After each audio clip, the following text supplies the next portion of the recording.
I got the walk, there's a longboard walk. I know the talk, the longboard talk. Interviewing the Indigenous surf champion, Tom Avery. But we'll start off first of all, as we normally do, up north, up on the sunny coast with Kira Molnar. And just, Kira, how's it been up there for the week? Pretty good. We've had pretty easterly winds and really, really small surf. But today, out of nowhere, randomly, it kind of picked up the swell on the open beaches. So there are a few solid waves on the low tide out the back there. So really exciting to have some swell hopefully coming tomorrow as well. And maybe into the weekend, fingers crossed. Who knows if it will stick around. It usually doesn't up here, but it could. All right. And anything else happening up that way on the surf scene? Not particularly at the moment. We've started back up with our club comps. So New Malibu Club, and I know the board rises up here are all back and running as well. No progress on, I think Aussies has been cancelled, hasn't it? Yeah. Yep. So apart from that, they're mainly the only comps are just the sort of little local club comps at the moment.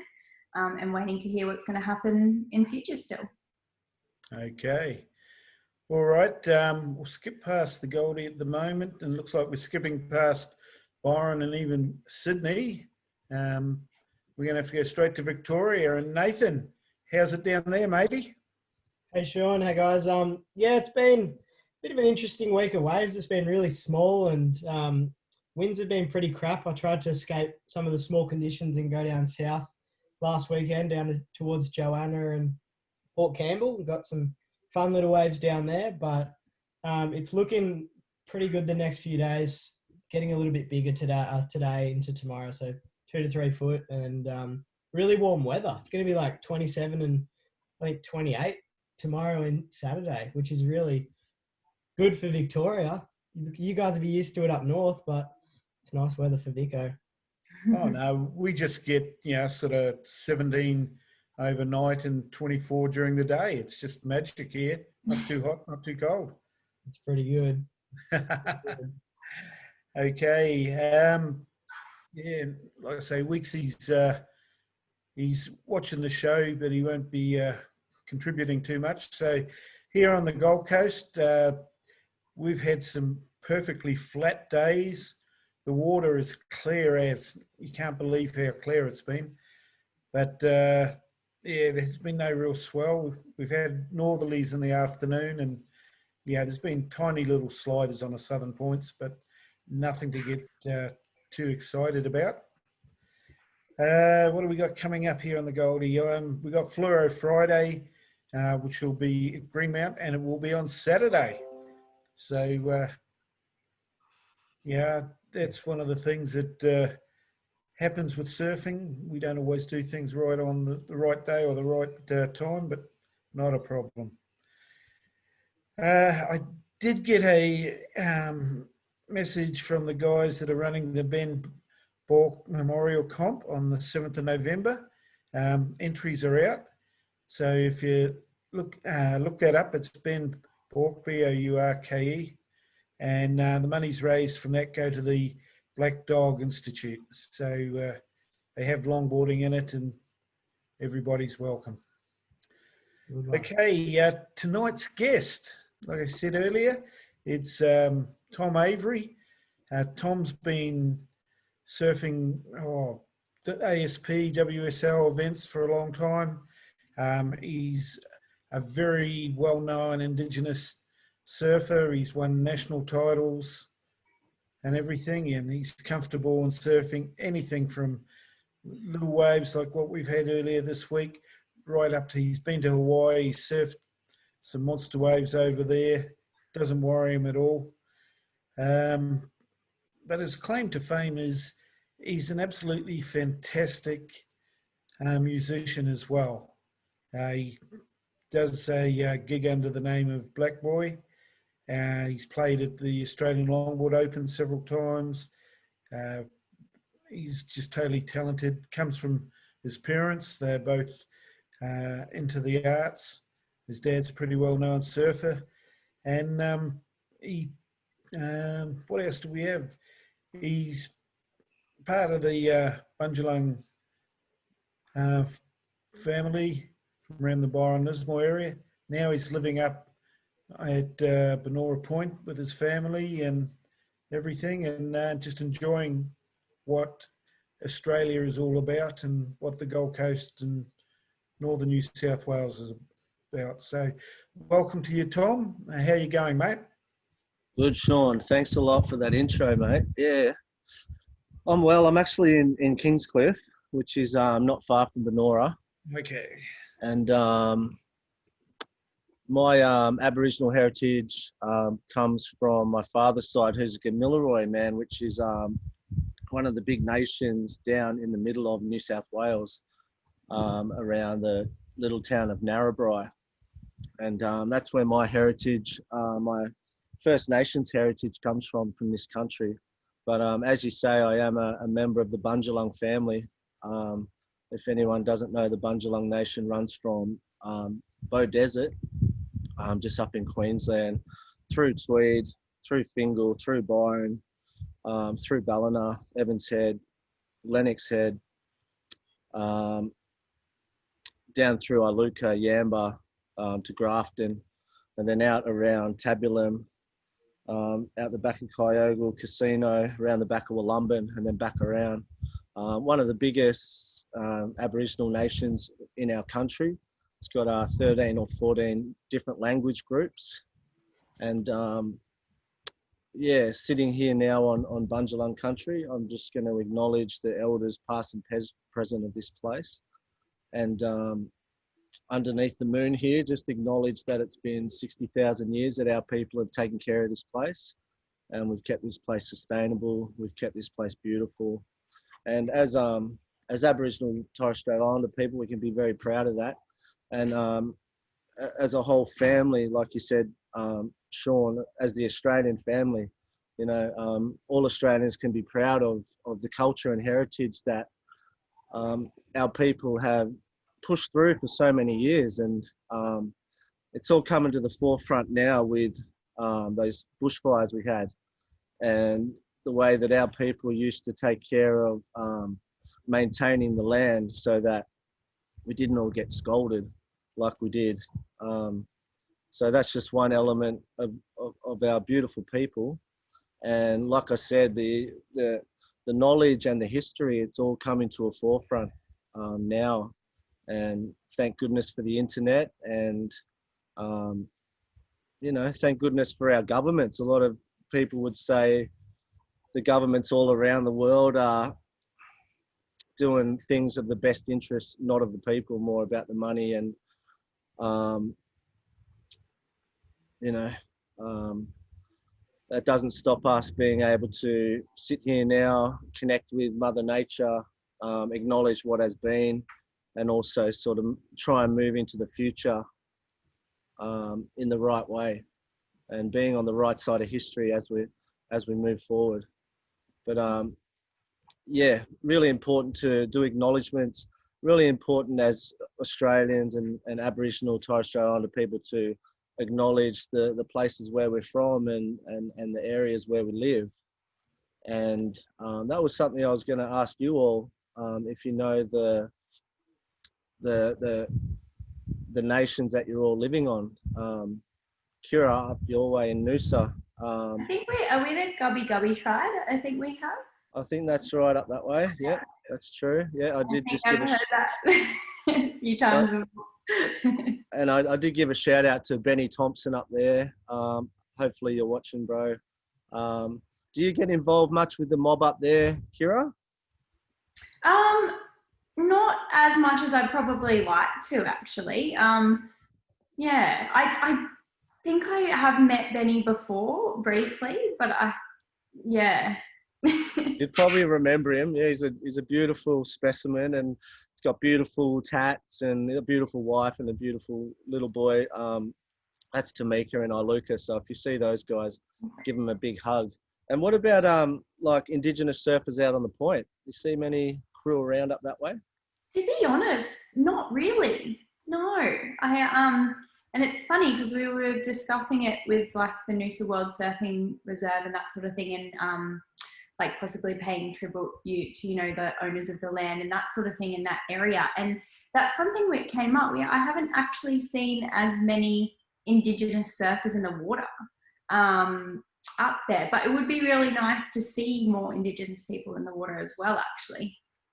What would probably be the case is that, you know, you've got 300 people from nationals to first point. You might have 5 to 10 Aboriginal Torres Strait Islander people out there, you know, and you wouldn't even know it these days. Yeah. With just the characteristics of a person these days and all the different mixtures, it's hard to know. Yeah, so that's interesting. So we might move down now. Nathan, brother, what country are you on? Down here with Wathaurong people. And I guess, yeah, going from what you're saying with Kira, yeah, we've got, I think we're really good down here with recognising traditional owners of the land, being the Wathaurong people, and we've got some amazing role models down here, like you know, with Reese and Cormac. Do you know Cormac Evans? Of course, yeah. Cormac and Keaton Graham and Deegan Searle, and yeah, we've got a really great group of Indigenous people down here who are really leading the way for, you know, just empowering that down here. And as well with the Bells Comp, Indigenous surfing, Australian Indigenous surfing titles every year down at Bells. So I think that's a really great way of celebrating Indigenous culture. And yeah, we're always talking about it every surfing Vic event, and making sure that we're, yeah, paying respect to Indigenous people who looked after the land. What's that lady's name, Auntie, that does all the welcomes down there? Oh, dude, I can't remember. I know that's bad, but I She's can't got a beautiful high voice. She's amazing. Yeah. Yeah. Gosh, I can't remember. But that even just reminded me, like Rip Curl Pro, with the big ceremony that we do before the presentation. It's another amazing thing. Yeah. So yeah, I'm really proud of how we are with that down here and how we do really celebrate it. Yep. I might just give a shout out to Stephen Parker down there. Yeah. Do you know Parker? Mm-hmm. Yeah, what a great man. As I understand, he was one of the first fellas to get the Indigenous Victorian surfing thing started. Is that right? I think so. Yeah, I believe you're right. Yeah. So if you're watching, Steve-O, big shout out to you and Leon, mate. Yeah, you've done a great job, man, and keep doing what you're doing. Yeah, thanks, Nathan. I'm gonna play a song in a short time that I wrote on the headland there at Bells, just Sick. Just down the stairs across the midden on the other side. I guess it's on the western side of the bay. Just as track goes up and you can jump the fence and walk out to the edge there. And do you know stories about that headland at all? Has the boys told you much about that? No, I haven't heard too much about it, to be honest. Something I'll definitely have to get onto. I feel like we're learning so much already, though. Awesome. That's it, Kira. You just sit there and listen, and that's something I've been learning. Like I've been learning some of the Bundjalung language, and as you guys probably know, a lot of language was lost with history coming through with the stolen generation and kids being taken away off country and taken away from their language and put into missions, put into Christian settlements and being punished and abused for speaking their language. And there's a language revival at the moment, and it's been going on forever, but at the moment I'm involved with some of the elders out in Lismore, Byron, up here at Tweed, and yeah, Kira, like you say, we're all just learning at the moment, and like I'm constantly just being reminded just to shut up and just listen, and you think you want to ask a question, and it's probably best not to ask it. It's probably best just to sit there until you get told the answer rather than asking a question. And yeah, big shout out to Roy Gordon and and the Cook family down that way, and yeah, beautiful stuff. Sean, up there at Kira, do you know what Kira means? I really don't. So Gira or Gia is the White Cockatoo. They've got the shot of the that big eagle on the point, but Yep. Gira or Gia is also known as the White Cockatoo. And I'll quickly tell you guys a story if that's all right. Like back in the day, all the birds had no colors, and oh no, sorry, that's another story. The White Cockatoo had no feathers. Okay, so I just want everyone to sort of touch this part of their hand, and this is what the White Cockatoo had. He had just skin, and he went over to Mibin, the eagle, and he said, "Mibin, can I have some of your feathers?" He said, "No, you can't have any feathers." So he walked over to Yugara, the pelican. He said, "Pelican, can I have some feathers?" Pelican said, "No, no feathers for you." He went over to Gulung, the magpie. Said, "Gulung, can I have one of your feathers?" And he said, "No, you must travel up the hill to talk with Grutumura. You got to go into the cave and ask him for feathers." So off Gia went. He walked because he had no feathers. So he walked up this hill for 2 days, and started to snow, and he fell asleep, stiff, couldn't keep walking, fell asleep.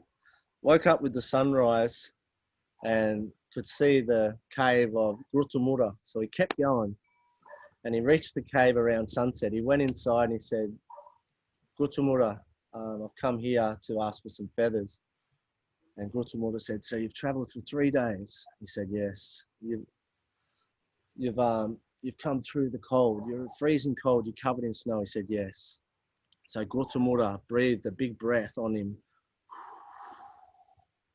The next minute, the snow turned to feathers of the White Cockatoo. And Grutumura said, "Also, you can have 4 yellow crowns to show everyone that you're a king for walking this far." And off he jumped. His first flight, started screaming like the White Cockatoo that you've probably heard before. And that's the story of Gia. So Gira, also known as Kira. That's good. I'll be able to pass that knowledge on tomorrow when I'm down there. And you know the local mob, Sean? Yep, mate. A lot of time for the slabs and everything they've done for the area and for surfing and for the people. Yep. And I love the story about Jurakai, Your way. mate. Can you tell us a story at Jurakai? Does Kira and Nathan, do you guys know about Jurakai? No. Okay. I've definitely heard it mentioned before, though. Come on, Uncle Sean, let's hear it. Mate, Story time. as it was explained to me long before anyone else was really surfing in Australia, Jurakai was out there surfing at Greenmount. His father actually bestowed upon him the responsibility of looking after the tourists and the people that used to come there and go swimming. And Jurakai would go out there and rescue the ones that got into trouble. When there was nothing else happening, he was out there body surfing, surfing on planks of wood, fishing, just living fantastic life. And he was, I think in 1908, I could be wrong with the actual date, was awarded a Queen's Service Medal for what he had done for rescues there at Greenmount. And so he was actually credited with being Australia's first surfer long before the Duke or the guys down at Yamba. I think they claim somebody there as a surfer before the Duke came and that. But Jurakai, from my understanding, was definitely Australia's first surfer.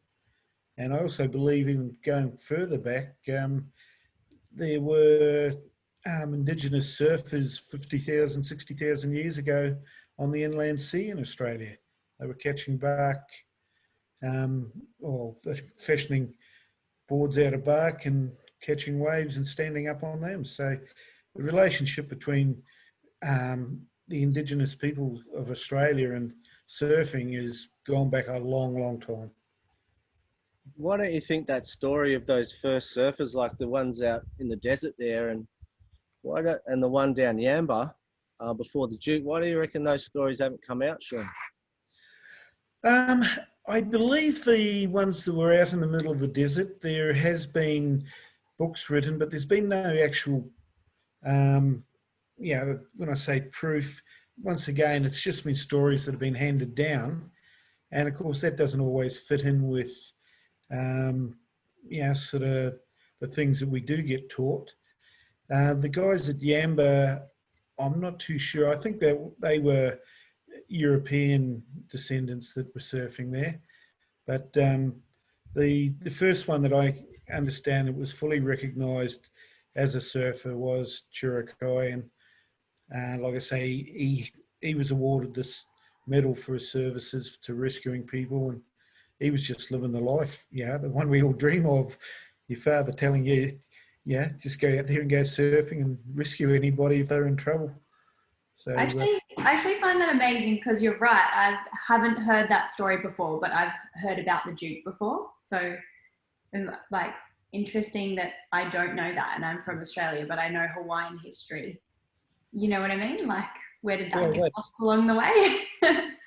See, having run the events, around the Tweed and that, and having done a bit of work with the Slabs, Joel and Mary and that, and they are so big on the story of Churakai, and they actually run the Churakai Surf Festival, which is, it's an unreal event. Unfortunately, with COVID, it wasn't on this year, but that's run at Fingal. They get surfers from all around Australia and New Zealand, and even some of the other islanders come to be part of it.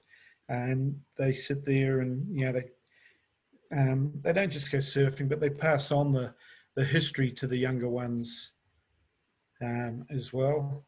And it's just, that relationship with this area, nobody can take that away. And I think that's something that really needs to be, marketing's not the right word, but remembered properly. And I know that Joel and Mary are doing a really good job of getting it recognised. WSL have now picked it up on it and recognised it, and there's been a few other organisations around the place that jumped on the bandwagon, but more for their own benefit rather than for what it can give to the first surfers of the area. Yeah, and then someone else, another family that's good to mention when you talk about Churakai is cousins of Joel and Caleb and Kyle and Josh. That's the Rodimers, Dean Rodimer and Scott Rodimer. You know many stories about those fellas surfing, Sean? Not really. Like I've surfed with them and that, and I know of them, but so I haven't really mixed with them much. It's been more with the Slabs and, of course, the Proudfoots and that. It's. But they are such an integral part of surfing around here on the Tweed and Southern Gold Coast. It's incredible. One good story I heard from Dean Rodimer. So Dean Rodimer's highly educated man. Some would call him controversial and outspoken. So back I don't know if it was in the 90s or the 80s, it was the first group to go over from Australia to hang out with the Hui. And there was a few of the Slab boys, and it was definitely Scotty Rodimer and maybe Dean Rodimer. And you probably had Andrew Ferguson and I think Rory Togo might have gone over, and I think it was Eddie, Fast Eddie, Eddie Rothman. he's saying, who are these guys out there surfing so well? And long story short, it was Scotty and Dean Rodimer out there shredding. Some of the first real good surfers, and I'm sure if you talk to the Snapper boys, Jay Phillips, Joel Parkinson, and Mick and Dean, and you ask them about Dean and Scotty Rodimer, yeah, I'm sure they'd have some great things to say. Amazing natural footers, yeah, and amazing cultural men, amazing storytellers, and like I said before, Dino now is into the political realm, and you know, land rights, claiming back country, because as you guys might or might not know, like Australia was invaded, and our people never gave up this land, you know, and it was taken unlawfully. And a lot of the word at the moment, sovereignty, is a word that means, I don't know, what does sovereignty mean? Does anyone know what sovereignty means? Wixie, you know what that means, sovereignty? Yeah, well, there's personal sovereignty and then there's sovereignty as a nation. So personal sovereignty is basically gives you inherent rights, and then Yeah. a sovereign nation meaning that it's a power unto itself. Yeah. Obviously, sovereign in the traditionally used sense basically means a monarch, you know, the person in charge. Obviously, the reign part, the REIGN part, reign, to be in charge. So, Yeah. So what's interesting is that the sovereign, even being sovereign citizens of a land, doesn't give you direct title or ownership of the land. And anyone that's worked with law, LAW, judges or barristers and all this type of jazz, knows that the way that you present an argument and the words you use are super important.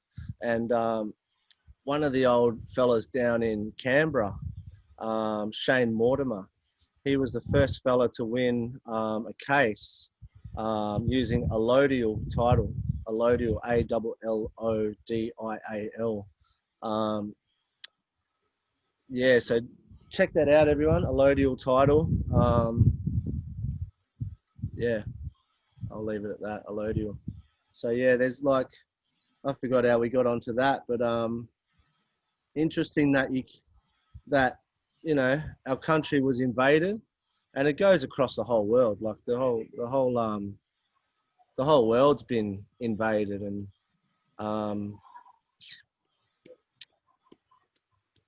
you know, for better or for worse. Yeah, when they did treaties with different nations, Yeah, they were broken almost straight away. yeah,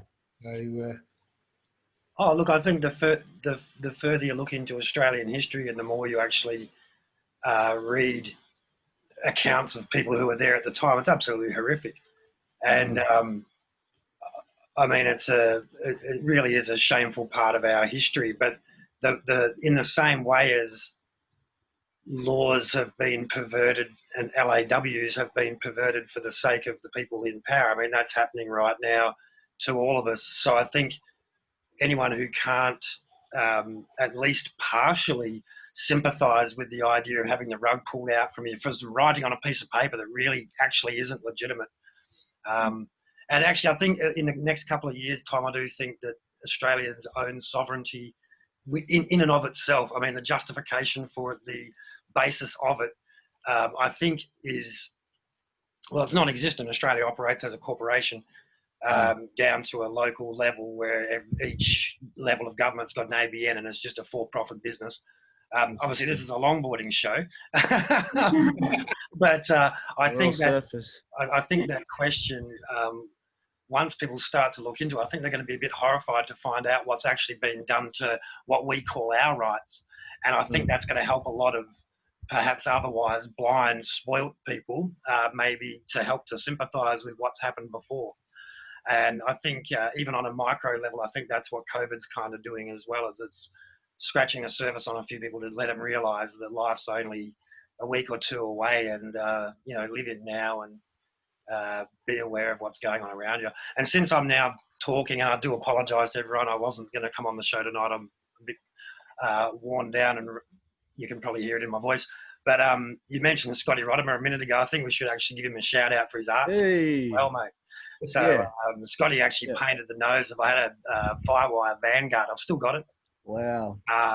And I was at the Byron Bay Blues Fest one year and having a chat with him, and he actually painted, I got him to put a butterfly for Bundjalung, because I don't think you mentioned it before, but Bundjalung is actually local language for butterfly. And when you're on that part of the coast from Fingal down through Byron and stuff, and you quite often find a butterfly comes and lands on you, and I kind of get a little tingle up the spine each time. But that's amazing country there. And actually Uncle John introduced, John Rodimer introduced me to Scott and told me a lot of the history of that area and the boat builders and the amazingly talented watermen that came from that coastal Bundjalung community, in any case, around the Tweed River there. But shout out to Scotty Rodimer, not just for his surfing skills, but also for his art skills. So. Amazing artists, those guys, and it's interesting. We are on a longboarding show, and I think just as deep thinkers, we want to go deeper. Surfing, you're sitting out in the ocean, the wave comes, you stand up, you feel great. You ride that wave that's travelled so far. You ride it. You ride every part of it up and down, and then it's over. And is life deeper than just surfing? Mate, that's pretty deep. What you've just come out with. I'm always infatuated with that concept of the combination of events that's been required for you to be at that point as that wave gets to that point. I mean, and it really is the butterfly effect. And I guess for those not aware, like the butterfly effect basically suggests that the fluttering of the wings of a butterfly, interesting Bundjalung, but the fluttering of the wings of a butterfly can be, multiply and be felt thousands of miles away. So it's like a ripple within a pond. When you throw a pebble, the ripples grow outwards. And with surfing, it's a combination of winds and tides and the length of time the wind's been blowing that way, and it's all gathered together over those thousands of kilometres here in WA. Certainly, it comes past South Africa and arrives on our doorstep, and I just happen to be at that little bit just before all that energy releases and goes dump on the beach. And I reckon it's a pretty cool thing, and that gratitude, that appreciation of being able to be there at that point. I'm lucky to have a surfboard. I'm lucky to have spare time to be able to be at the beach. Which other people don't have that privilege. I think that gratitude that comes from surfing can be applied to life in general, the random combination of events to meet special people in your life, for example. Yeah. And as we get older, Wixie, you realise that there's another storm, there's another swell, there's another storm, there's another swell. And is life infinite? Yeah, it's all about cycles, isn't it? Ebbs and flows. It's a beautiful thing. I might, if you guys don't mind, I'm going to change the subject onto my shaper at the moment. I want to give a shout out to Ed Sennett. He makes ESP surfboards based down in Byron Bay in the industrial estate. And Ed's been making me boards for 3 or 4 years. I've won 2 indigenous Aussie titles on those boards. The first one was a 9.4. It was sort of like a mix between a nose rider and a high performance. Pintail, 1+2. Also works as a quad. 9.4, a little bit thicker, nice round rails. And then the second board that I won my 3rd title on was a 3-fin high performance board. And it's actually in the background there. You might be able to see that red one. It's the second one from the back. So that's 9.2. What board. Design features is he chucking in boards for that stretcher coast, mate? Well, that's just an all-round like shredder board. So it's got 3 fins. It's a set-up, straight-up thruster, no box in it. Pintail, hard edge down the back, very light, super light, just super high performance. Is it got a really narrow outline around it as well? I can't see the nose. Or has it got a bit of width through the nose still? It's around about the medium spot. Yeah. So Ed Sennett really loves a pointy nose. Ed will be out every morning out the back of Wattagoes, paddle halfway out to Nulling Gully or Julian Rocks, and he'll ride it out there with Jambi and all the other fellas down there, and just one of those hell men that just surfs every morning, 5 a.m, first light, paddles out, comes in, shapes boards, and he's actually a school teacher as well. So he's out there with the kids, but yeah, I just want to have a word about this quiver. The blue one there is a 7.2 single fin, and last year in April I went to Bali for the first time. Have you guys been, Kira? Have you been to Bali? I have, but when I was like pretty young. Okay. I think I was like 13 or 14, but I surfed all like Ulus and Dreamland, and yeah. You loved it? It's good, eh? Yeah, it was pretty fun. Yeah. So that 7.2 I took to Bali for my first ever trip. I'm a goofy footer. People have been telling me to go there for 30 plus years, and so I was luckily enough timed it with a 10-foot swell at Ulus, and 10-foot swell means 20-foot faces, and real strong surf over there, like proper waves. And I'm out there on my 7.2, got a couple of waves. There's a couple of different takeoff spots out at Ulus, but outside corner was down here doing its thing, but up the way, like way deep, maybe 2 peaks across, big sucky left, 20-foot faces just grinding.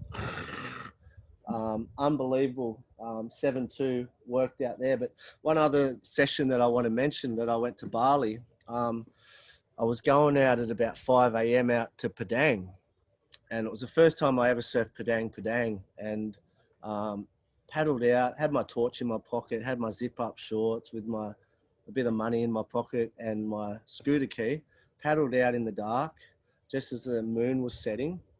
These big lefts coming through Padang, like getting stand-up barrels, looking up the cliff with the light shining into the wave, and I've done a lot of night surfing in my time, and luckily for me, Padang's like got a big channel, all that kind of thing. But then like halfway through the session, I'm paddling out to take off on the main peak, because I sort of started on the inside, and I'm paddling out to the main peak, and then the phosphorus starts in the hands. Cool. And I'm just going, oh, no way. And during that session, actually something swam under me too. And I don't know, like I know the Indonesians don't surf a lot, but also they don't get in the water at night. Do any of you guys know about that? No. No. I don't know that You one. know, I've never seen any Indos night surfing. Hey, yeah. Actually, so, no. A couple of the kids at Lembongan, we've had a couple of night surfs, but you've got the pontoon there, and they put on some lights and stuff. But I've surfed playgrounds at Lembongan at the night time with some local Indo kids. Yeah, right. So I think it's like taboo to surf at night, but I guess the kids, like our kids, they don't care. But this little board here, that's around about 5'8", just a little skater board, 3 fin, black, the way we like it. But the board on the end, that's a 9.8 gun. It's a quad. So yeah, it's a pointy, proper gun.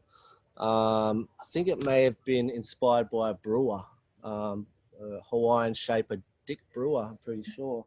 9.8 quad. So I've had some big days just locally, like we've got a point just south of us that would sort of hold 20, 25 foot faces. Once there might be like, once everyone stops surfing it, and, you might have a ski or two out there. But one really great swell we had 2 months ago, it was a big easterly swell, might have been 3 months ago. COVID's sort of taken time away from us, but surfing this beachy down the way, just big 12-foot beaches, about 7 skis out there. Wow, some of the best surf I've ever seen. But 9.8 quad. So back to my shaper, Ed Sennett, ESP. He's been sponsoring Aboriginal and Torres Strait Islander surfers and hanging out with our mob since the 90s. And I talked to him this morning, about a time he went down to Summer Cloud Bay, Black Rock Wreck Bay. Has anyone surfed Aussie Pipe before?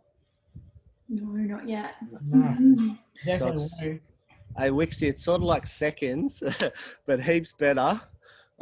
It's like in between seconds and real pipe. It's like this sort of playful thing, about 6 to 8 foot, proper big tube, left-hand barrel. And in 92, the government and the national parks handed back that area to the local mob there, the Ewan mob. And they had a big party. What's his name? Archie Roach went down and played some music. You got hands up if you've heard Archie Roach play music. You guys know Archie? Yeah. Yeah, Archie Roach is amazing, famous Aboriginal musician, and so they had this big party down there. About 500 people turned up for the handback, and the only white fella there was my shaper, Ed Sennett.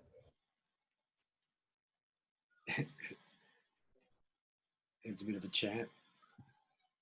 Tom's frozen on my screen. Frozen? Yeah. He's frozen on mine. Oh no. I've actually got a good friend who I've got an open invite to Aussie Pipe. When I did the drive across the Nullarbor a couple of years ago now, both times on both directions, he said, "Don't bother, it's no good." But if he's watching today, big Joe Brown McLeod, legend. But that's his family land there where Aussie Pipe is, and looking forward to getting a chance to have a look at that one day. Nath, you ever get around further around the coast? You ever get up northern Victoria, up into the southern New South Wales? Yeah, I did my trip up to Maroomula and Ulladulla and all that. Just Pre-lockdown. yeah, just in between the COVIDs. But yeah, I've spent a bit of time up there before that as well. But never surfed Aussie Pipe, but surfed a lot of the breaks all around there. But yeah, never been there, but yeah, I'd love to. I've heard it's amazing and had some friends that have been out there and had some all-time sessions.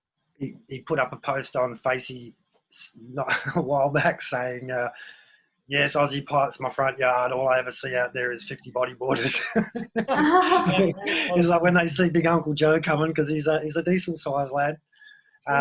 When they see Uncle Joe coming, they know to get out the way. So when he invited me to come surf, I'm definitely going to wait until he's there. I can hook up with him to go for a paddle, because I reckon it'll be the only way I'll get a wave. Yeah, absolutely. I'm a bit disappointed that we've lost Tom, but No. he's in Kingscliff, so that Kingscliff does quite regularly actually have internet and power outages, as we both know, Sean, from many years of doing your content.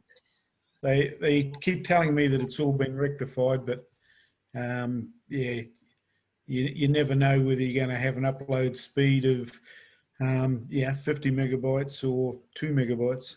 Yeah. So, But I was looking forward to Tom playing a song for us. yeah, But there you go, Kira. Did you know you were the White Cockatoo, Kira? No, I didn't actually. I thought that was quite intriguing. I've learned so much. So there you go. So actually, that board I was talking about. So I'd just been in Samoa, and then from Samoa I went to Hawaii, and I'd met some really cool people in Hawaii when I was staying in Makaha, and the guy I was sort of hanging out with, camping out on his. Hang on, Tom's back. But the guy I was staying at his mum's property, he was taking us out at night time out to all the beach parks and all that sort of thing. So I got to meet a lot of local Hawaiian people. And then from there, I'd gone to Kingscliff for the Australian Longboard Open. And so I was in Byron around that same time. And that's when Scotty Rodimer painted a surfboard for me. So I got him to put a gecko on there, because in Samoa we had the geckos all the time playing on the roof and stuff. And then the turtle for Hawaii, because in Hawaii we'd been blessed with a little turtle paddling out with us at Makaha with one of the young nephews who'd been assigned to get me out the back safely.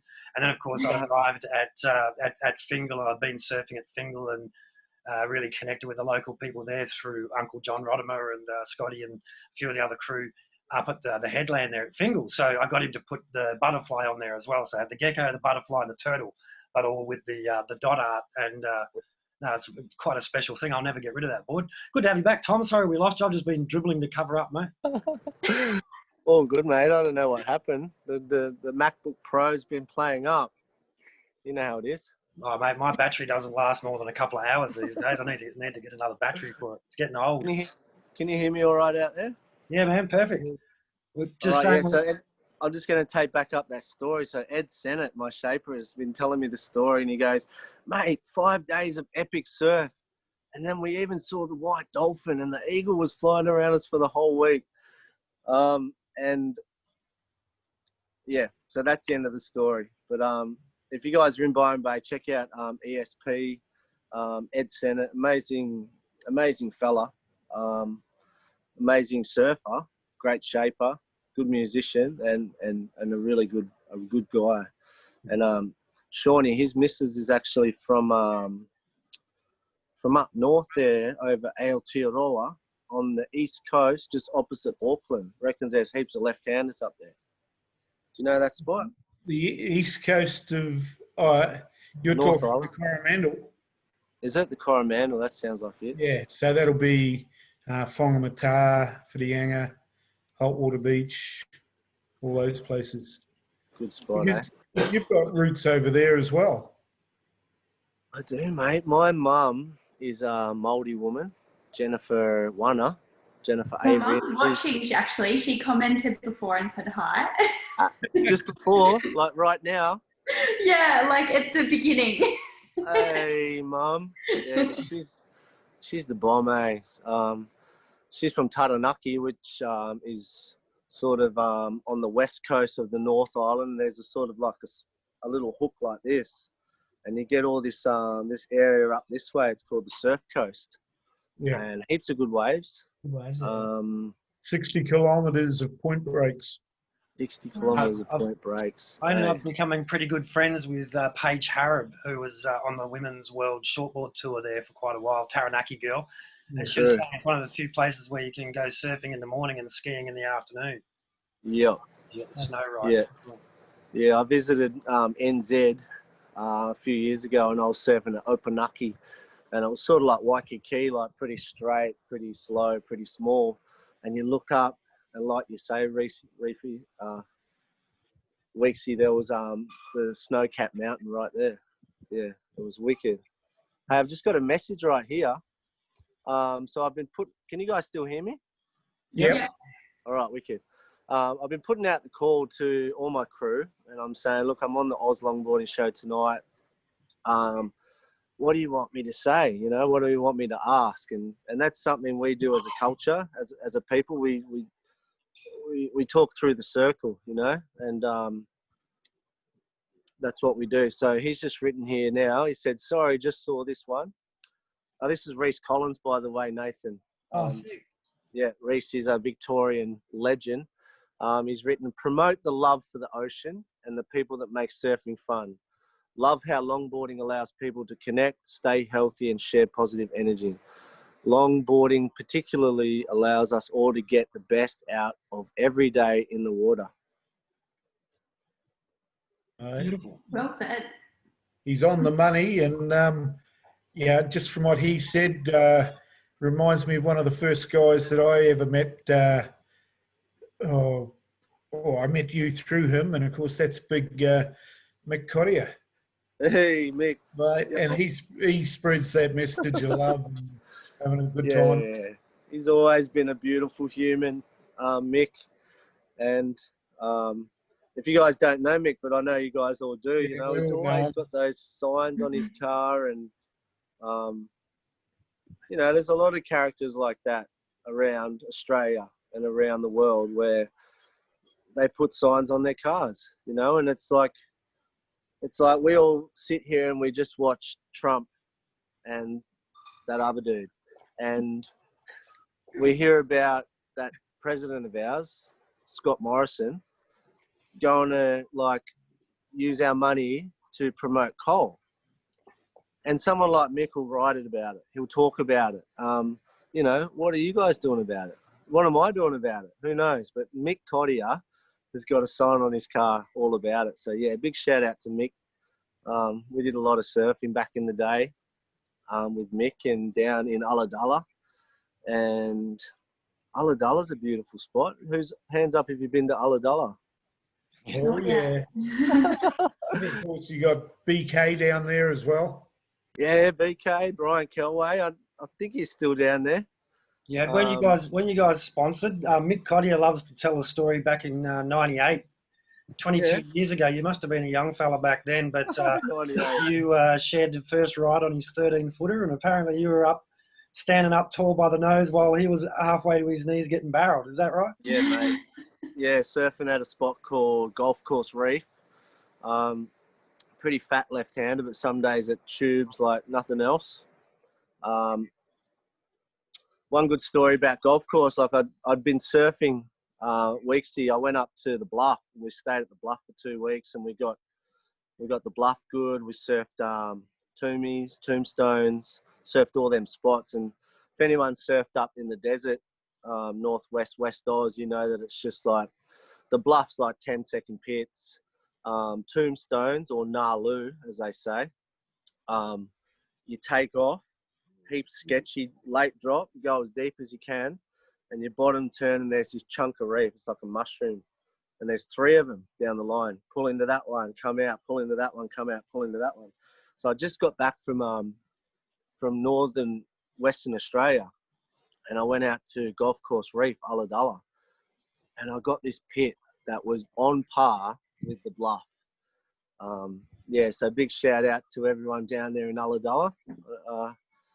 Guy Turk, I know Tim McLean wrote something there. We had a few comments there from Ulladulla. Big names from Ulladulla at the moment. Bjerke, crazy big wave surfer. Great shapers from Ulladulla, Mick Mackey. Does anyone know Mick? No. You guys don't know Mick Mackey? He grew up in Cronulla, and he beat Ockie. He was beating Ockie a lot back in the day, and I think he chose just to make boards and go and live down in Ulladulla and enjoy life. So yeah, Ulladulla's a good spot. You guys should get down there. Proper reef breaks on the same longitude as Margaret River, so proper swell. Golf course was such a fun wave. Golf, yeah. Tell us about golfy, Nathan. Oh, I was just saying to the guys when you cut out. I was up there just in between the COVID little restrictions when we were allowed to go interstate from Victoria. Oh, wow. And yeah, went up and surfed golfies and Green Island and all around there. And yeah, what a beautiful, amazing area. Like it was so quiet too. I think it was like school holidays. I'm going like surfing golfies, and it was like 3-4 foot, and then that outer break. I'm trying to think what it's called. Do you know what it's called? That outer one? To the north. Yeah. The first one or the second one? The first one. Right next to it, the right-hander. Yeah. Oh yeah. Call that Crystals. Crystals, yeah. And that was like cooking, like way overhead, and people like Torrin Martin was out there. I'm like, oh, I'm like fanboying, going, oh my gosh, Torrin Martin. And how was the end bowl of Crystals? Did you get an end bowl? Yeah, got to like a few good little fun turns in there. It's pretty sick. Such a good, like, just so many good waves up there. Like amazing area. People are epic, and yeah, it's pretty sick. Yeah, Ulladulla, what a place. What a place. So sick. I was curious to ask Tom. I mean, hopefully you're still going to play us a song, but I was curious to ask how you ended up being in Noongar land. I know I wasn't there for the lap around the country before, but you were a Freo boy for a while, yeah? Mate. Like I was born in, my dad was born in Sydney, even though he was, his mob's from up north a bit further, but he was born in Sydney, and he went over to New Zealand, over to Aotearoa, and he was sitting at the bar one night having a drink, and he noticed this woman singing in the local band, and so he chatted her up, and it was my mum, and so they made my sister Charnel, and they made my sister Claudine over there in WA, and then they came back over to the Sydney area, and that's where my grandma was, my dad's mum, Marcel. And so they stayed there for a bit, and I was born down there in Sydney.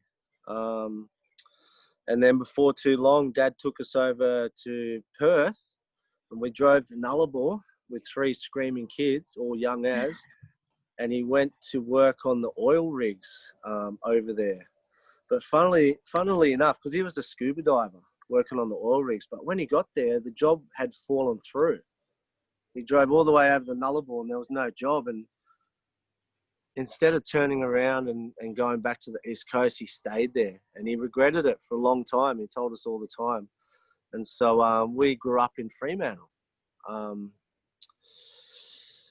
And yeah, our local surf spot was Leighton Beach. Shout out to all the Leighton boys, if anyone's listening. Fremantle, Cottesloe, Cables, Trig.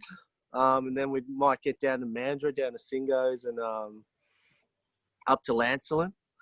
Yeah, we went up to Lancelin a few times. You're up there, Weeksy. What's the best spot in Lancelin? Like, we used to surf that that island, just that island there, and they got the just north of the island. There's a left and a right.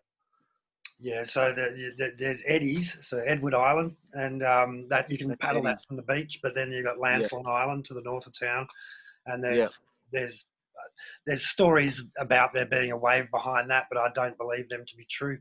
But Back Beach I surf the most, just because it's the easiest. You can drive along the beach and choose a sandbank that's got a bit of a good shaped wave to it. But the most popular wave, I get the name break wave here, probably be Hole in the Wall, which is just a little gap in the reef out straight in front of town.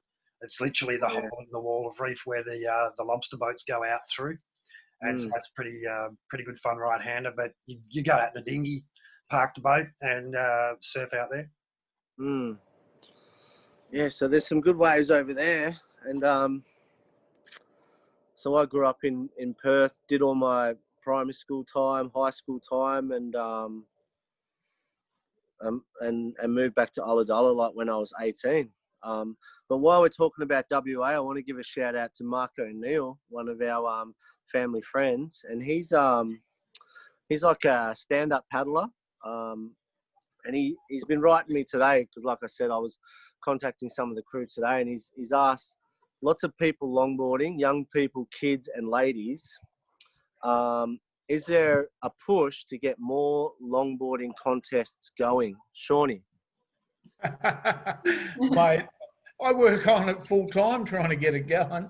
It's trying to get that money in. But it's really hard for the amount of work that goes into getting a contest going. Even the interclub comps, a lot of them, even prior to the COVID problem, sort of have been struggling, and we've seen fewer and fewer comps.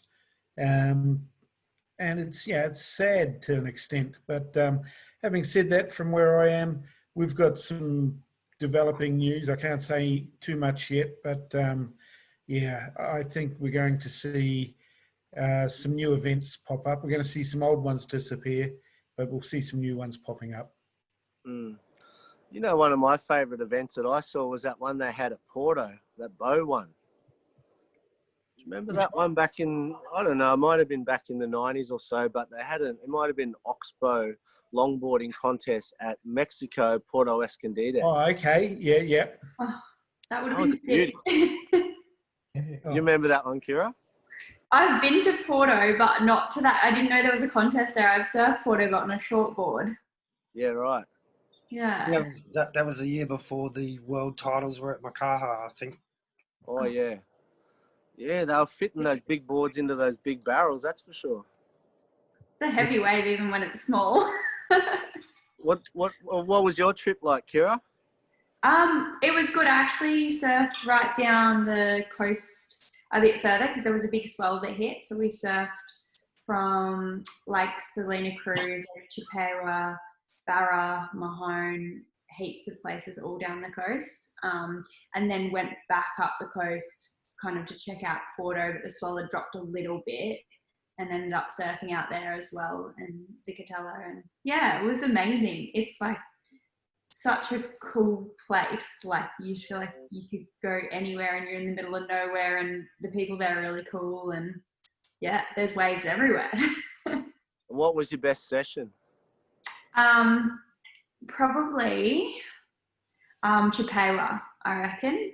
Like down, that was the furthest south we went, and it's like this like little right hand point break, but it barrels, and from behind the rocks and then right through the inside section. But you've got to like park in this little village, and then you walk about 1.5 kilometers, I reckon, on the hot sand to get to the point. You can't see it from where you are. And then walk up around the point and paddle out from there. And it's just like the longest little barreling right-hander. Gets big too, but yeah, it was awesome. Wow. Sounds good. Some tubes would be nice. Yeah. Have you surfed there before? Haven't been to Mexico, no, haven't. Yeah. Love to surf Porto.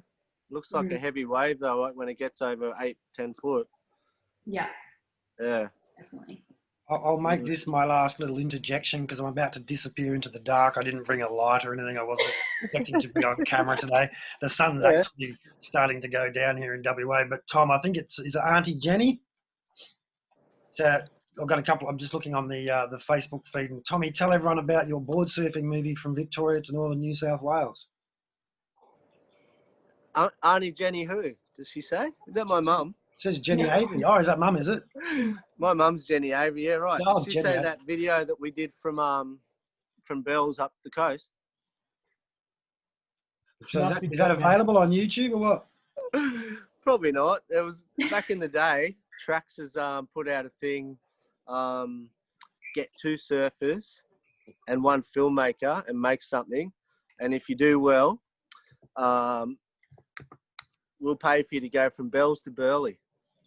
And so myself, Nathan Marks, who's an amazing surfer from Ulladulla, he was sponsored by Billabong back in the day, and he was like pretty much wanted to be Shane Dorian at the time, and filmmaker Benny Pride.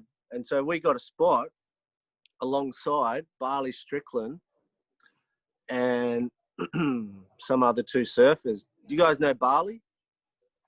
Name sounds familiar. Name sounds familiar from somewhere. He made a heap of movies with Billabong.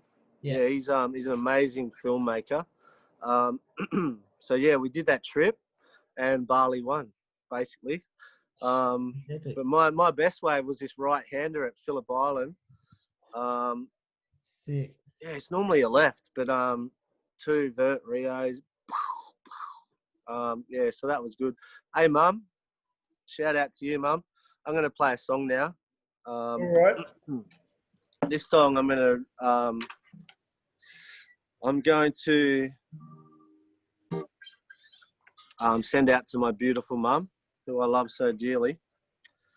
This song I wrote on the headland at Bells Beach, and it's called Southern Ocean.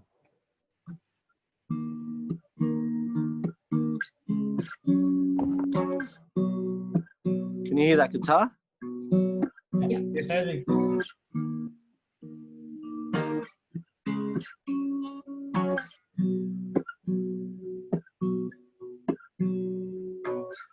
I asked you to follow me onto the hill. We held hands, I helped you over the fence. Through the bushes we crawled out to the edge. What we saw next, babe, I'll never forget.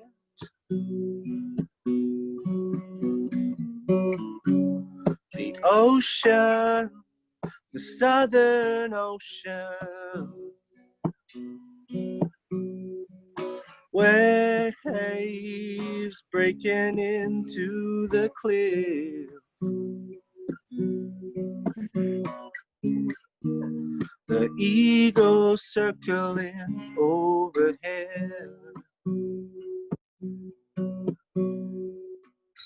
Let's climb that hill again and again.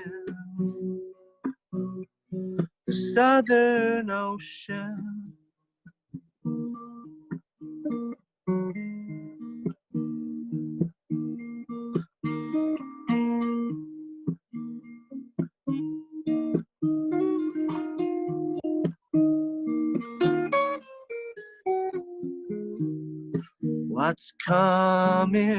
What's coming next? Today, babe, we take the next step. Life won't get much better than this. Let's live our lives until there's nothing left. The ocean, the Southern Ocean, waves breaking into the cliff.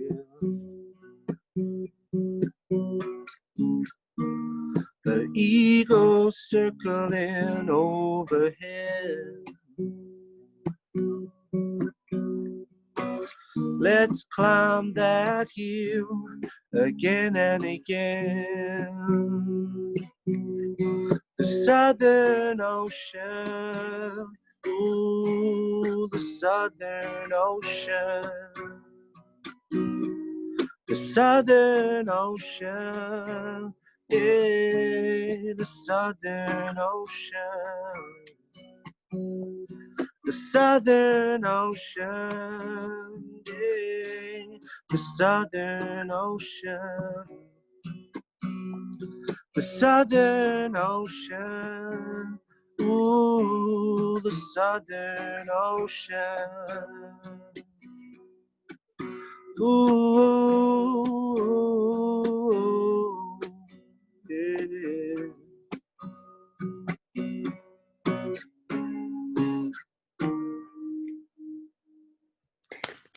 Southern Ocean. That was sick. Loved it. That was awesome. Wotherong, yeah. Wrote that one at Bells Beach. Yeah. It's epic. Love it, man. All right. Is there anywhere we can find and listen to your music, Tom? I'm just in the process of recording my first offering. But if you want to get onto Facebook, Black Boy Music TV. So Black Boy, I spell it BLAKBOI. And yeah, check out Black Boy Music TV on Facey. The reason I use the name Black Boy, and I use that little tree. Do you guys know that tree? Yeah. Yeah, the Black Boy. So it's a pretty magic little tree. We call that the Mully Jolly. I might just quickly grab something I don't really need to go grab it, but the upright stick of the Black Boy tree, the Mully Jolly, that is the fire stick. So that's the one we go like that. Okay, that's really hard, that piece. And the one that goes along the bottom is the coastal hibiscus. And you find that up the whole East Coast. And it's got the leaves like a love heart, big love heart one. And so, yeah, that's the tree that we make the fire with. And when I was very young, growing up in Noongar country, Weeksy, my dad would take me out onto country, and when the fires would rip through, they'd burn those trees, so that was just the stump. And what Dad would get us to do is kick over those stumps, and under the ground there'd be this big round piece of wood, this bulb, and Dad would put that on his wood lathe, and he'd make vases and bowls and things like that. So I'm using that tree as my logo. Yeah, so check out Black Boy Music TV. The sap was used to hold spearheads in or something as well? Yeah, mate, that's right. So around the base of that tree, you'll find a lot of little resin balls. Yeah, and you'll use that to stick stuff together. That's right, Weeksy. Like amber. Yeah. So the central part to use it to light fires, that obviously dried. Yeah, you keep the same one and. Yeah, you got to get it at the right time of year, and it's got to be in the right the right part of its cycle, but it's just that little skinny stick that sticks up. Yep. And it's hard work. Yep. So yeah, that's the one. I'll take the trusty Bic with me. Have you made fire before, Wixie? Oh yeah, heaps of times. I was an Air Force cadet, so I was in Boys Brigade, and I was actually in the Air Force as well. So I've done survival combat training and blah blah blah. You know, I've made a few fires, but alongside the Wenlock River, there's an IPA up called Chulingen up on the Wenlock River up in Cape York Peninsula, and the local custodian of the land up there actually got me to light him a fire by the side of the creek there, which was pretty cool. And what did you use like for your fire making? That stick or? No, that's why I was curious, because it's like we've got the grass trees everywhere here where I live. So I've never even thought to use, because the stem hop. I mean, I guess you'd have to wait till it's really kind of dry. But this was a specific little branch thing that he said this is a good one, but it was like a hardwood, more like a carrier jarrah or something. Yeah, that's right. I'm sure like a whole bunch of sticks would work all around the world, but one has to be hard, one has to be soft. That's right. And the friction's what does it. Then you get that get something dry, you know, coconut husk or some type of dry matter, which is going to catch that little spark, and you got it. Yeah. Hey, I just want to give a shout out to a little fella that I work with. His name's Cade. He's in year 4, and we do a lot of work together. Today we went up to the Southport pools. As you guys may know, the Queensland border opened today, so we made our way up to the Southport pool, and they've got a 5-metre deep pool. So we do breath work and basically breath work and free diving sort of stuff. And just want to give a shout out to Cade, because he got down to the bottom of the 5-metre pool today. Had to equalise 2 or 3 times to get down there.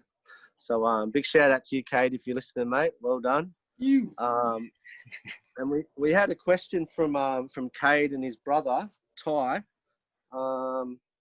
I know one of the questions. That's right. I'm using my phone. It's right in front of me. One of the questions was, when you're riding bigger waves, do you use the same board or a different board? So let's go around the country. I've already talked about my 9.8. What sort of board would you guys use if the surf got 10 foot plus? Or 6 foot plus, whatever. Who are we starting with? You, Nath. All right. I've got a few. So I usually ride, well, if it's logging, I've got like a 9.2 and a 9.4. But if it's shortboarding, or even when I went over to Hawaii a few years ago and we were surfing Waimea, when it was over 8 to 10 foot, I just borrowed like a gun 7.6 Simon Anderson from a mate. Nice. Yep. But I've got a few other like boards at home. I've got a mid-length 8'2" Corey Graham, who's a local shaper here. An 8'2", and I ride that at Big Bell sometimes when you need a bit of extra paddling strength. So, yeah, I think it's best to have, if you can afford the luxury, having another board for bigger waves, because I think there's nothing worse than being a little bit undergunned in big waves and you're just sliding around all over the place on your bottom turn. Especially as longboarders, you know, we're used to riding 9-foot boards, so why not just have a big board to get you around the lineup, get you into as many waves as you can. What about down on the west coast, mate? You said you went down past Joanna. Like, have you ever surfed any of those big spots down there? And what's the biggest you've had it? I actually haven't surfed down there when it's been that big. The biggest I've probably surfed down there's probably 6 to 8 foot at Joanna, and I actually did just surf my shortboard. Didn't think it was going to be that big and rocked up, and I'm like, oh crap, well, bit undergun, but just bigger. And then I in Europe this year, I went over to Europe before COVID and just borrowed some mates' bigger boards for like super tubes at Portugal and Mundaka, or even just use some of my bigger boards. But yeah, bit undergun sometimes. Have you surfed that spot called Massacres? Down our way, down south? Yeah. I haven't, but I've heard a lot about it. I think it's a secret spot, isn't it? Not anymore. If that's the case, we probably shouldn't be talking about it, eh? Massacres, like, you know, if everyone hears that name, it's good. It's all right. It's Torquay Point. That's what Massacres is. Okay, point. Hey, what about that spot that Tony Ray named his kid after? Do you know that one? He's got a few kids. You don't know it. What is it? Starts with A. Oh, Addis. Yeah, have you surfed there? Yeah. Good, eh? You said it, mate. I just gave away the Love first it. letter. Yeah, I surfed it tonight on my longboard. It's probably, Point Addis is probably, one of my favourite waves. It used to be a secret spot probably 5 to 10 years ago, but now it gets so busy. And I guess it's pretty easy to access now. There's a big sign saying Point Addis on the Great Ocean Road, so it's hard not to.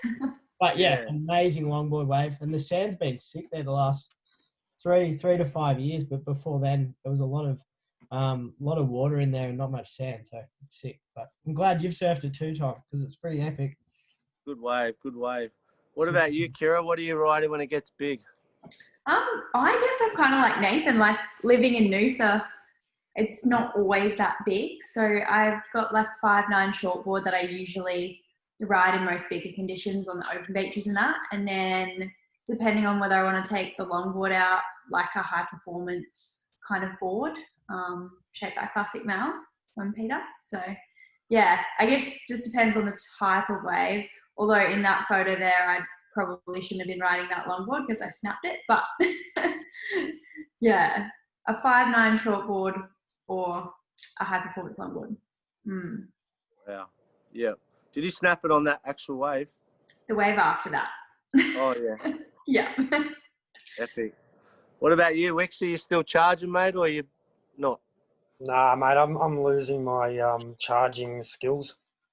It's funny, actually. I was speaking to Dan Corbett yesterday, and he's double XL wave, a big wave winner, and blah blah blah. I remember the actual day when I went surfing with him and his twin brother Mick and Jared Foster, another West Australian, who's on the Tag Heuer watch posters, riding his stupidly oversized waves. And they used to be longboarders, didn't they? Yeah, they all competed in longboarding. That's how I met them when I was commentating events they were competing at. And we went to a surf at a place. Is it Tombstones? It's just near the farm, anyway, down south near Margaret River. And I've got some really good photos from that day because Ryan Goddard, I hope he's not watching, was too scared to paddle out, so he stayed on the beach and took photos. But proper, 3-story, 4-story faces on these things. Nothing wrong with that, Goddard. Nothing, mate. No, it's very sensible that day. I was. That's the day that I went, okay, the boys have overtaken me, because I used to give them a hard time if they wouldn't paddle out when it was big, and then they asked me to go surfing with them today. I'd just be like, yeah, no thanks, no, you go for it. And look, I've surfed some big waves. Some of the biggest surfs. I had a massive day at Winky Pop actually, but I'd come across from Perth on a it was one of those mystery flights, and I got on a mystery flight with this 6'4", 7-foot Barracuda surfboard, and I got in a hire car at Tullamarine and drove down, and Winky Pot would have been triple head high, let's say, so sort of 16, 18 foot up the front, and I was on this little tiny board, and all the locals were just looking at me and shaking their heads. But I actually really like riding big waves on a longboard, so even though I came from the shortboarding world, my shortboards tend to be sort of 6'6", as you said, because we ride Mals. We don't need to have a tiny potato chip shortboard. We can throw around a bigger board relative to a pure shortboarder. So my shortboards can actually, most of them can handle some big swells, but I just don't feel like I'm going anywhere when I'm paddling on a shortboard these days. And so when it's big, I want to get into them nice and early because I'm old and lazy, and the longboard's the way to go. So most West Australian boards, I ride Clearwaters, so Steve Del Rosso, a lot of experience in Western Australia, and his boards, my Macca model in particular, is really good at handling big, powerful waves. Yeah. Yeah, he's a good shaper, that Clearwater fella, isn't he? Yeah, he goes all right, Steve. He's a good lad. But Sean, you're in charge tonight, mate, so I'm going to leave you in charge of wrapping up and stuff, because I reckon Tom could keep going for another 2 hours. Yeah. But that's been an hour and a half, but I'm going to bow out again. Nice. I'm still coughing again. So, yeah, we'll start to wrap it up then, I think. I'll be back on, Tom. fellas. Absolutely fantastic show with you, Tom. I'll put it to the panel if they got any last words. Yeah, mate. No, I'm all From good. us. Yeah, mate, Tom, legend. Thanks for coming on, man. And yeah, it'd be cool if we could have you on again because obviously, we can talk to you for 6 hours, mate. There's so much to talk about. We haven't hardly even touched on, all your surf experience, competing, or everything. So there's like a lot to still chat to you about. But yeah, thanks for coming. Man. And yeah, really appreciate what you're doing for Indigenous culture and surfing in general, man. You're a legend. Good on you, Nathan. Thank you, mate. No worries. Yeah, thanks, Tom. I think you definitely taught us all a lot already tonight. So hopefully all our viewers have learned a heap more as well. No way. Boogle Bear. Thank you. Deadly. Hey, thanks a lot, Sean. Thanks for reaching out, mate. Mate, just stoked to have had you on board. It was really insightful tonight. I didn't know how it was going to go.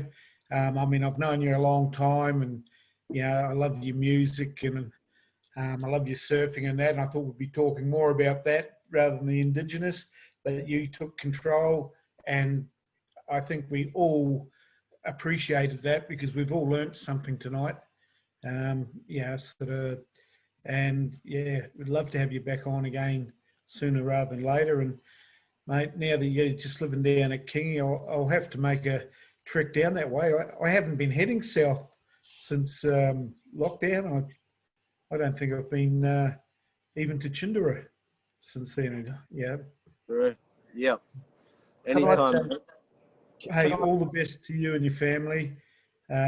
Hopefully, like I say, we'll catch up sooner rather than later. I'm hoping you might be able to take us out with another little song as well. Sure, man.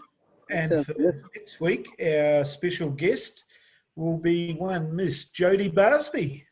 Hey, Jodie Barsby, unreal. So she's for those, I think just about everyone in Australia must know Jodie. And if you don't know her, go down to Crescent and park outside her place. You'll get to meet her. That's funny. That's funny you mentioned Jodie because I'm heading down to Crescent tomorrow. I'm going to catch up with Jodie Barsby and Robbie Page. We didn't get to mention Robbie. Big shout out to you, Rob. Rex Frail, another great surfer. We're going to be catching up with Amber Mercy, haven't seen Jamie Archibald, and also current Australian Indigenous longboarding champion Matt Maloney. Do you guys know Matt? I know the name. Yeah. Yeah, he's Russell Maloney's brother. Do you guys know Russell? Yeah. Yeah, Russ is an amazing surfer.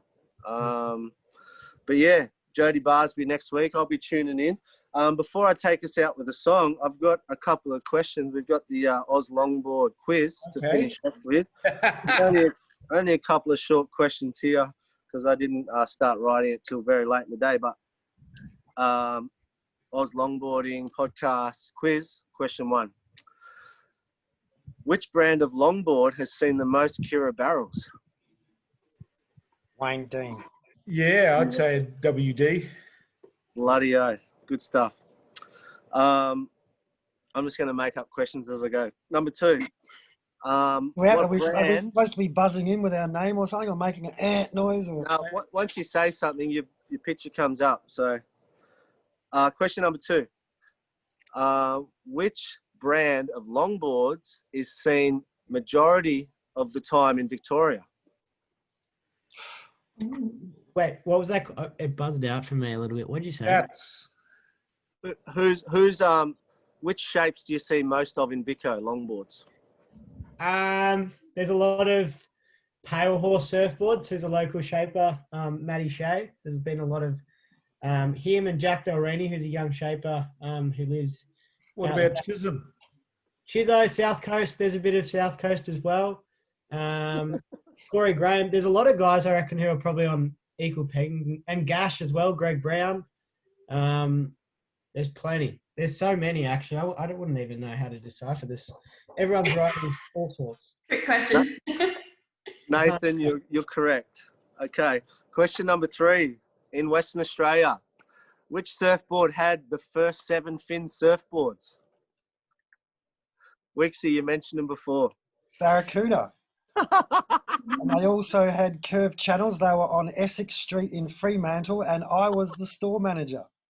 I remember it. I was trying to get boards off you guys probably back in the day. 7 fins. Did you go up to 9 or what? No, 7 because the Barracuda fishers got 7. But it was the curved channels that made all the difference, and the little golf ball, the golf club fins. Oh, Mate, they were epic. I had about 5 of those, and actually, there's one surf I had with Bert Berger at Margaret River that his uncle filmed, and apparently Bert's found the footage. It's on the old VHS video camera, you know, with a massive tape in it and everything. And you pause the footage, and the wave's 40 foot up the front, and I paddled out on a 6.2, I think it was, and then Bert was on a 7.2. When he went in to get his 7.10, I jumped on his 7.2. But they were 7 fin boards, and that's one thing about them. They could handle a much bigger wave than a board with less fins of the same size. I can vouch for that. Yeah. Did they have the first dimples? Was that them boards also? I know Bert did put some dimples in some, but no, that was someone else. He won't take credit for that one, I don't think. That was a classic time, wasn't it? The dimples. Oh, man. All right. Now we got Courtney Potter with the dimple fins. Oh, really? Okay. Who was the first Aboriginal Torres Strait Islander surfer to win an ASP WSL event in Australia? Ooh, was it Kenny Dan? Did I say longboarding? Oh, What did Kenny win? No, Kenny was shortboarder. Sorry. No, Not Solly Bailey. no. Did you say longboard event? Was it specifically longboard events? Yeah, I think so. Oh, longboard. Isaac Padden. Shout out to Kenny Dan and Solly Bailey while we're at it, though. Not. No, Lucas Proudfoot. I don't know if he won one of those hog's breaths.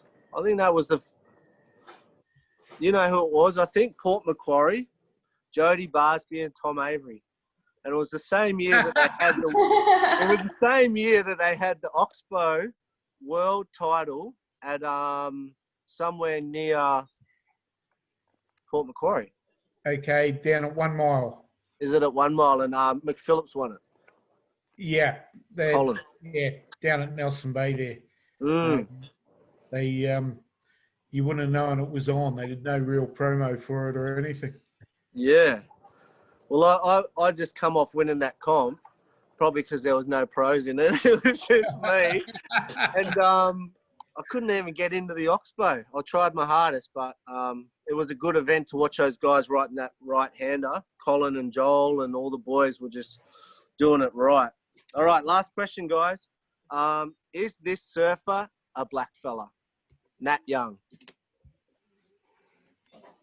No. Don't think so. Isn't his grandmother indigenous or something? Yeah, good question. I'm asking. I don't know the answer, just asking. Nat Young, 64, first Australian world champ. George Greeno. No.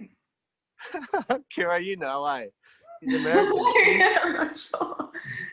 He was a knee boarder. I know Michael Peterson.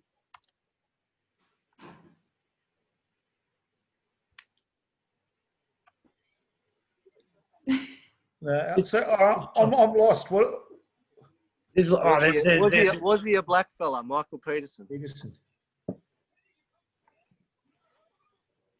That's the word. I don't know. Yeah, that's the word. Do you Michael think? Peterson. I'll just phone Joan. The old way. I'm trying to put some light on my face. So I can walk outside where it's still partially daylight, but then the internet will probably stop working, and then everyone will lose the streams. But Hey, Shawnee. what do you think the problem is, Tom? Do you reckon that is it been because of traditional perceived negativity in the general population that these guys haven't announced their indigenous heritage, or do you think that there's a propensity within the media to not want to acknowledge the depth of roots in so many areas of indigenous people? It's because the referendum around 67, before that, Aboriginal and Torres Strait Islander people were considered flora and fauna. So that means you could have a shotgun and shoot people, shoot mob, and get paid to do it. So a lot of families didn't want to identify, and also, like you said, the social stigma of having Aboriginal children, mate, in this country of ours, in Australia. But yeah, and the last name I got on my list here is Matt Maloney. I just want to give a big shout out to the current Australian Indigenous champion, Matt Maloney. Yeah, done a great job to win the Indigenous titles in May 2019. So big shout out to Matt. And yeah, going to end it there. Thanks so much, everyone, for having me on today. Weeksy, take care over there in Noongar country, brother. Shawnee up at Gidda, take care. Nathan on Watherong country. Big shout out to Bunjil down there, and Kira up there at Noosa. Yes, thanks a lot for having me. You guys want to hear another song there? You sure? Yeah, just there. Just one verse to roll out. Otherwise, I'm gonna my hard drive's gonna be full, and my town's about to close for the night. Any requests? Just whatever you like, brother. Have you got any songs in language? All right, this is a nice little chorus here.